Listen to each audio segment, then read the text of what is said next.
नमस्कार मित्रों, मैं नीरज सक्सेना, फिजिक्स फैकल्टी।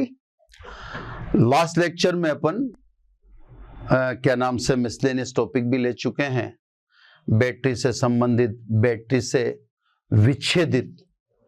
इसके अलावा अपन ने थोड़ा बहुत जो न्यूमेरिकल एडजस्ट हो सका वो भी अपन ने उस दौरान लिया है। क्लियर साहब? अब अपने को आज से नया टॉपिक लेना है वापस।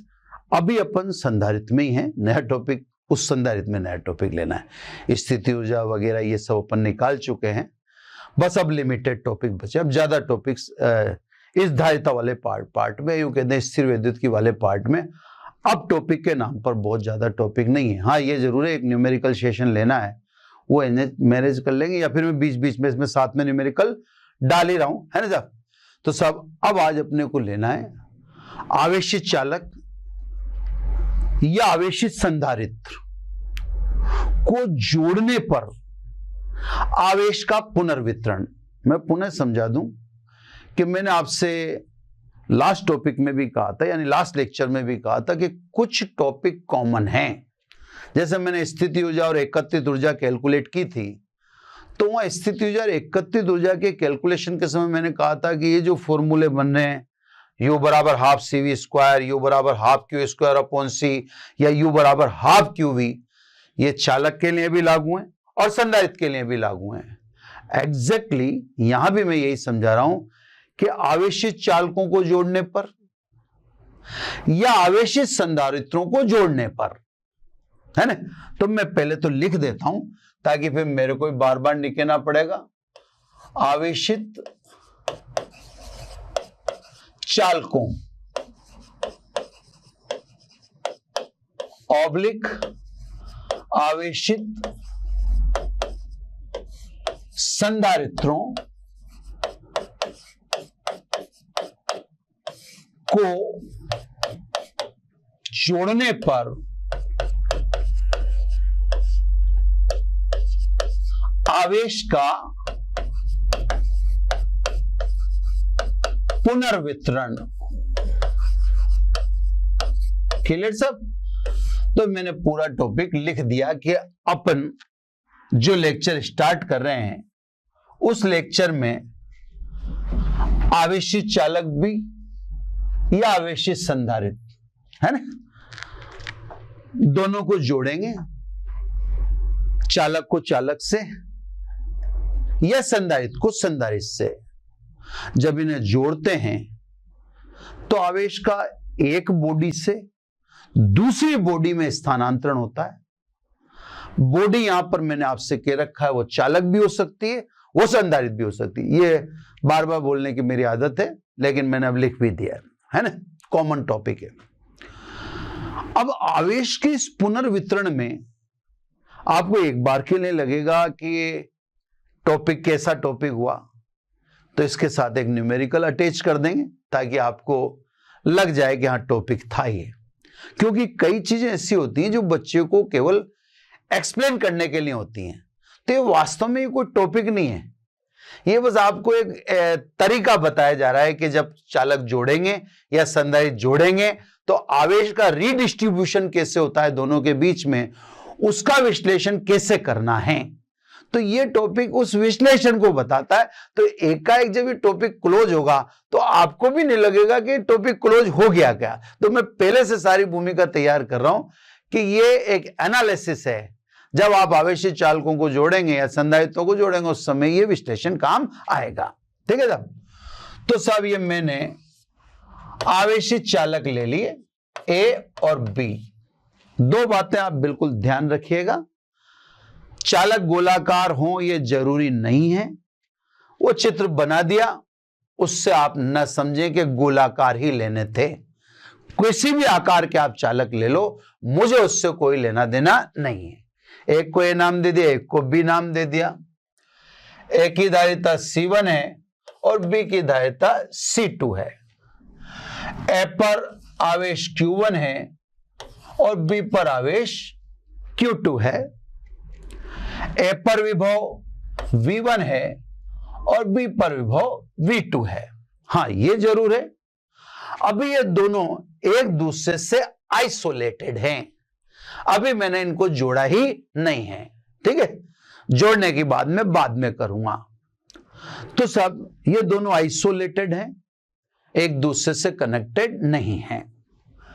धारिता के सूत्र से चालक ए व चालक बी पर आवेश है ना, तो धारिता के सूत्र से चालक ए पर आवेश Q1 बराबर C1V1 व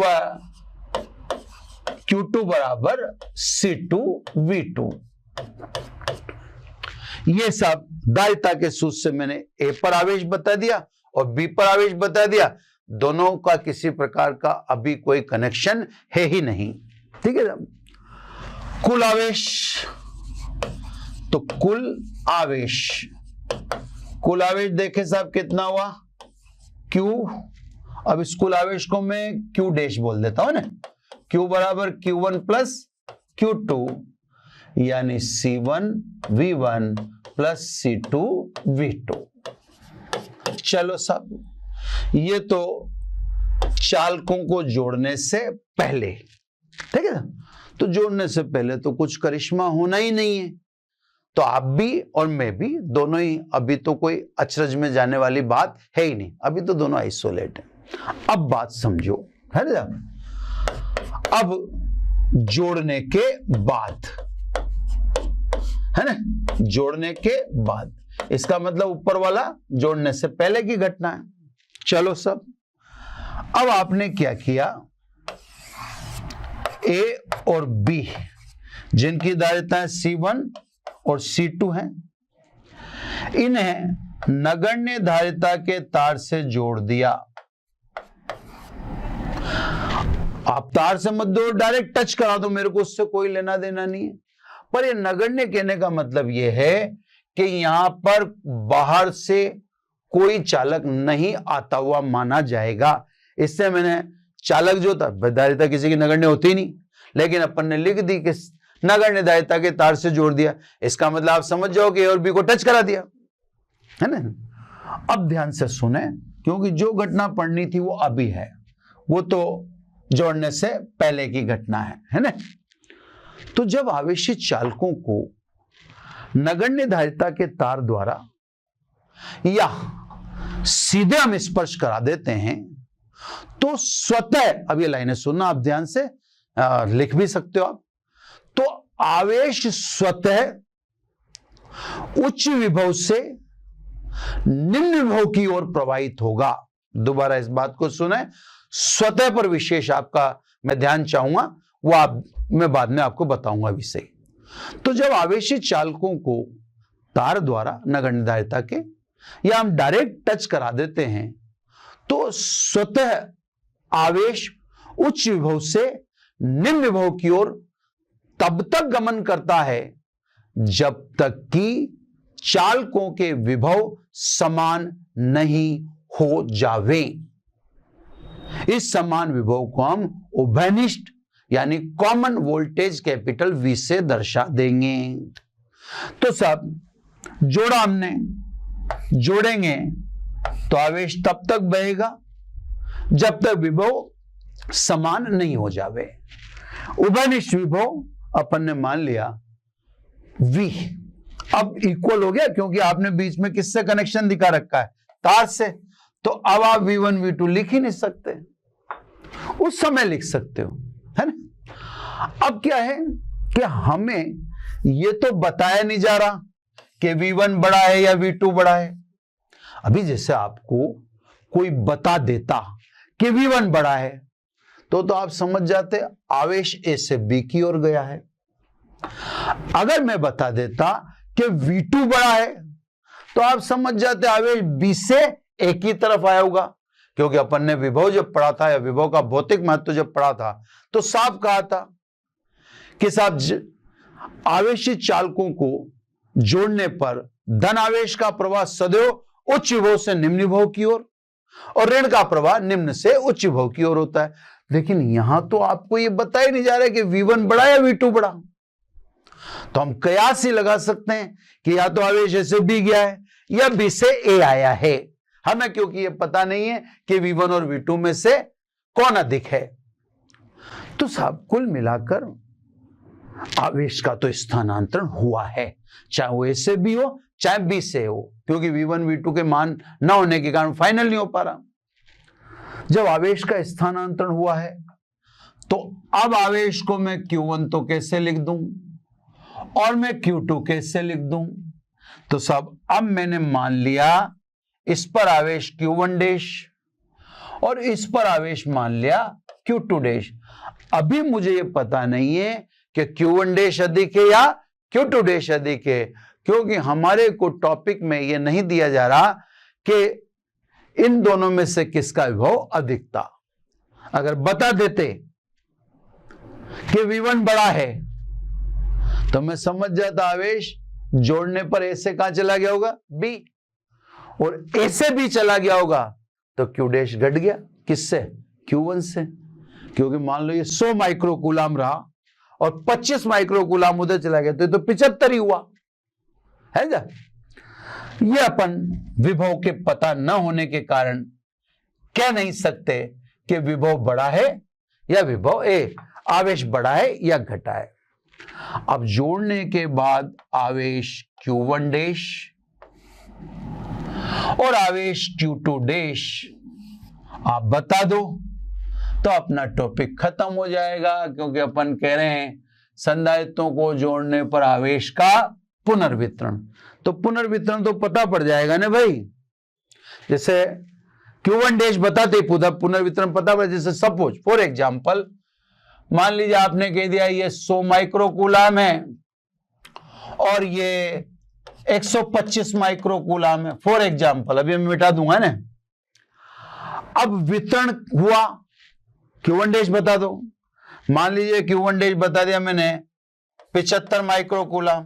बस जैसे मैं 75 माइक्रोकूलाम कहूंगा तो आप समझ गए होंगे, पहले 100 था अब कितना रह गया 75, तो इतना कितना गायब हो गया 25 माइक्रोकूलाम। तो 25 माइक्रोकूलाम किधर चला गया?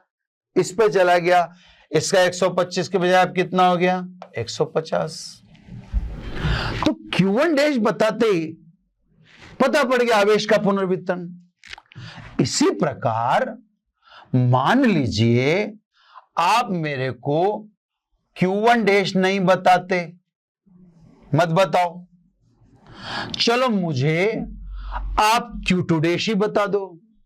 जैसे आपने कहा Q2 dash is equal to 50 microcoulomb, मैं खुद समझ जाऊंगा।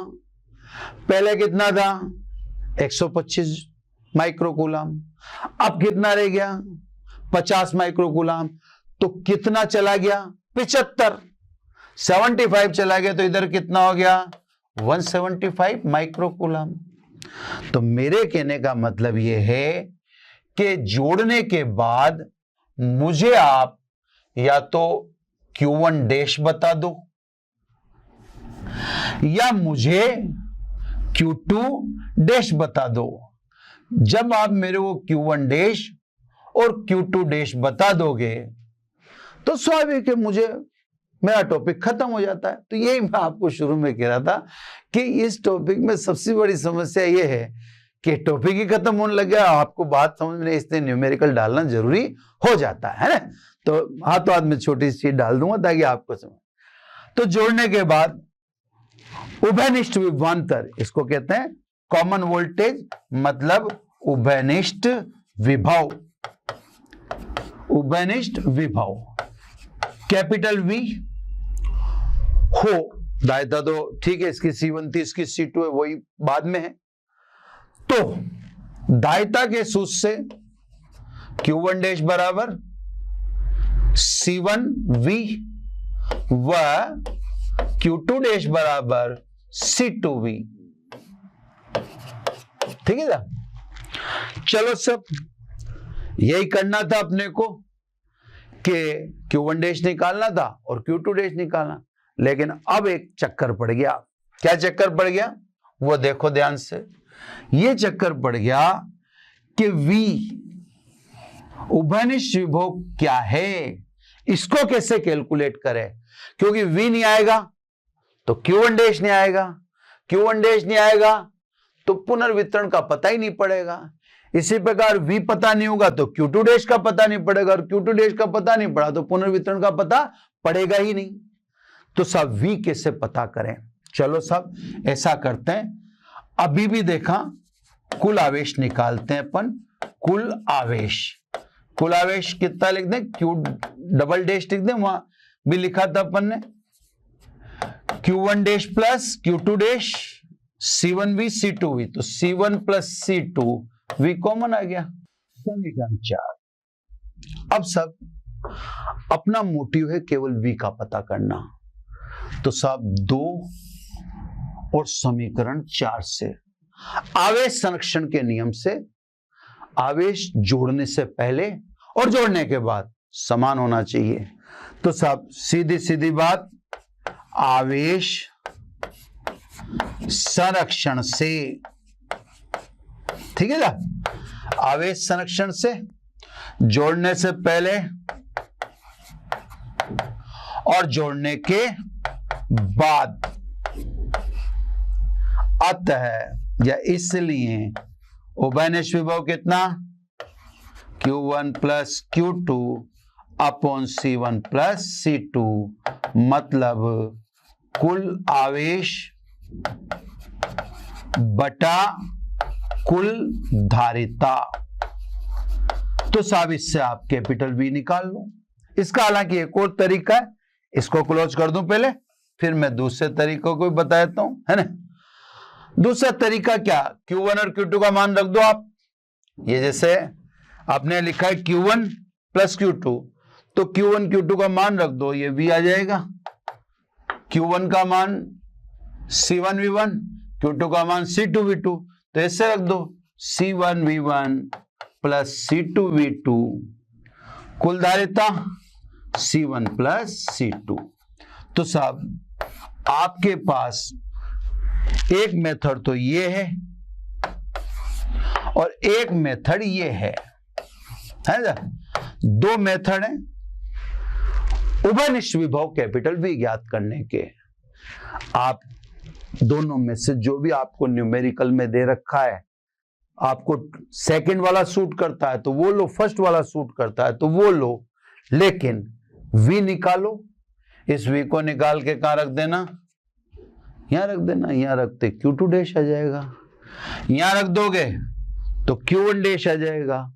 और ये मैं पहले बता ही चुका हूं या समझा ही चुका हूं कि जैसे ही Q1 डैश आ जाए या Q2 डैश आ जाए तो हमें पता पड़ जाता है कि पुनर्वितरण यानी चालकों के बीच में आवेश का वितरण कैसे हुआ। तो ये टॉपिक तो क्लोज हो गया, लेकिन अब मैंने आपको बताया था ना, इससे के बजाय इसको एक न्यूमेरिकल के जरिए मैं समझाता हूं। तो एक न्यूमेरिकल कराता हूं, फिर मेरे को टॉपिक लेना है, फिर मैं दूसरा न्यूमेरिकल कराऊंगा डिटेल में, तो आपको उससे अच्छी तरह से समझ में आ जाएगा। फिलहाल एक छोटा सा न्यूमेरिकल है ना, क्वेश्चन वो समझाने के लिए।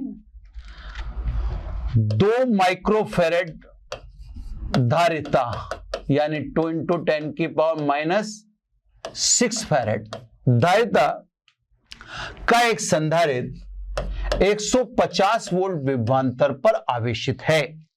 चलो ठीक है साहब, प्रश्न कह रहा है एक संधारित्र है जिसकी धारिता 2 माइक्रोफेरेड है और वो 150 वोल्ट विभवांतर पर आवेशित है।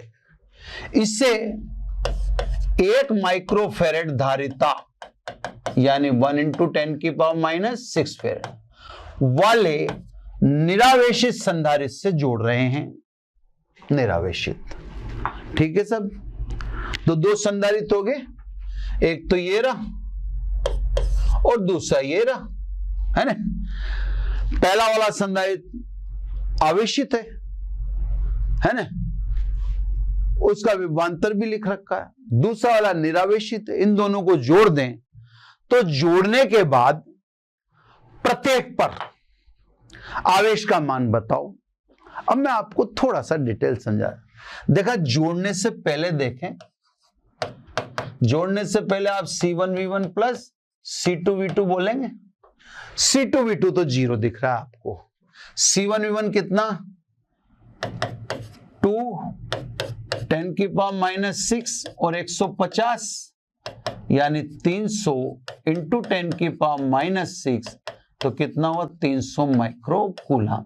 ये ऐसे ही मैंने आपको जानकारी बतौर बता दिया। आप बहुत इनिशियल लेवल पे कर देखें तो बड़ा मजा आएगा।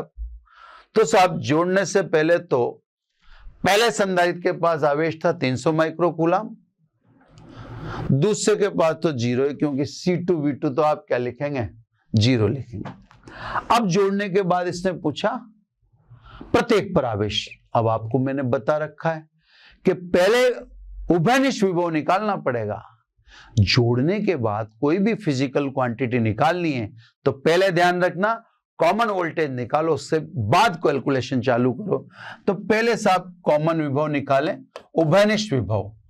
अब क्या है अपने पास यहां पर C1V1 वाला प्रोग्राम लग जाएगा, तो ये वाला फॉर्मूला लगा दो C1V1 C2V2 upon C1 plus C2। C1V1 तो ये अपने को दिख ही गया 2 इंटू 10⁻⁻6, V1 का मतलब 150, C2V2 बटा 0, C1 प्लस C2 2 माइक्रोफेरेड और 1 माइक्रोफेरेड तो 3 माइक्रोफेरेड हो गए है ना। तो सब उभयनिष्ठ विभव कितना आ गया 300 वोल्ट, क्योंकि ये 10⁻⁻6 से 10⁻⁻6 कट ही जाएगा, 150 100 आया साहब है ना, क्योंकि 300 तो वो ऊपर हो रहा है तो अपॉन में डिवाइडेड बाय 3 तो 150 इंटू 2 300 अपॉन 3 यानी 100 वोल्ट। कॉमन वोल्टेज पता पड़ गया। अब कॉमन वोल्टेज के बाद कोई दिक्कत नहीं है, ये देखो साहब, इसलिए पहले वाले पर आवेश Q1 डैश बराबर C1 कितना C1V 2 इंटू 10⁻⁻6, V का मान कॉमन वोल्टेज कितना 100 तो कितना हुआ 200 इंटू 10⁻⁻6 यानी 200 माइक्रो कूलम। पहले तो इसके पास कितना था 300 माइक्रो कूलम था, अब कितना रह गया 200। आवेश संरक्षण के अनुसार न तो आवेश की उत्पत्ति संभव नहीं उसका विनाश कर सकते, तो 100 कहां गया 100 इसके पास चला गया। सब देख लो, दिखा देता हूं Q2 डैश C2V। जोड़ने के बाद मैं आपको ये भी ध्यान दिला दूं कि कहीं आप भूल मत जाना, जोड़ने के बाद फॉर्मूले अलग हैं। ये जोड़ने के बाद C2V C1V है ना, फिर V का अपन ने पता किया है ना, तो आप ये विशेष रूप से ध्यान रखिएगा। अब देखा सेकंड वाले पे देखें तो दायता 1 इंटू 10⁻⁻6, कॉमन वोल्टेज 100 यानी 100 इंटू 10⁻⁻6 तो कितना हुआ 100 माइक्रो कूलम। रहा तो टोटल अभी भी 300 और पहले भी 300। आवेश की न तो उत्पत्ति संभव नहीं विनाश कर सकते, लेकिन जोड़ने के बाद पहले वाले संधारित्र ने अपना 100 माइक्रो कूलम आवेश दूसरे वाले संधारित्र को दे दिया और खुद पर उस पर रह गया 300 का 200। पहले उस पर कितना था 300, अब उस पर रह गया 200 और 100 दूसरे पे चला गया। तो ये न्यूमेरिकल से मैंने समझा दिया कि वो टॉपिक था, लेकिन आप उसको टॉपिक की तरह ना माने, वो एक विश्लेषण है। आवेशित चालकों को या आवेशित संधारित्रों को जोड़ने पर आवेश का रीडिस्ट्रीब्यूशन बताने का वह कार्य करता है। चलो सब है ना।